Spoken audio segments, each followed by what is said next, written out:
पहाड़ों में सर्दी सिर्फ ठंड नहीं लाती, वो अपने साथ ऐसे राज लाती है जो इंसान को अंदर तक जमा देते हैं।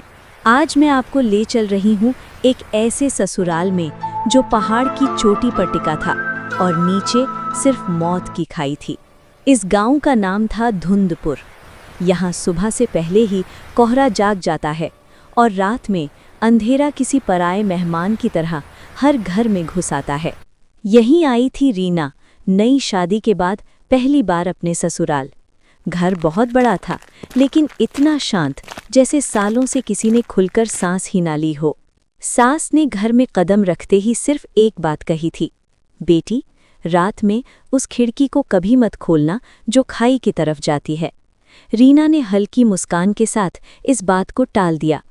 उसे लगा ये पहाड़ों के अंधविश्वास हैं, लेकिन पहली ही रात उसे अपनी गलती समझ आ गई। ठंडी हवा तेज थी, कमरे में दिया टिमटिमा रहा था। तभी खिड़की से आवाज आई, टक टक टक, जैसे कोई नाखून से लकड़ी को खुरच रहा हो। रीना उठकर बैठ गई। आवाज फिर आई, टक टक। हिम्मत करके उसने दरवाज़ा खोला। बाहर कोई नहीं था, लेकिन फर्श पर कुछ ऐसा था जिससे उसकी सांस रुक गई। गीले नंगे पैरों के निशान जो सीधा उसी खिड़की तक जा रहे थे। तीसरी रात जैसे ही घड़ी ने 12 बजाए, पूरे कमरे में अचानक ठंड बढ़ गई। रीना ने महसूस किया जैसे कोई उसके ठीक पीछे खड़ा है। कान के पास एक फुसफुसाती आवाज़ आई, खिड़की खोलो। उसने धीरे से पीछे मुड़कर देखा। सफ़ेद कपड़ों ने एक औरत खड़ी थी, आंखें पूरी तरह काली, चेहरा बिल्कुल रीना जैसा। रीना चीखना चाहती थी, लेकिन आवाज़ गले में ही अटक गई।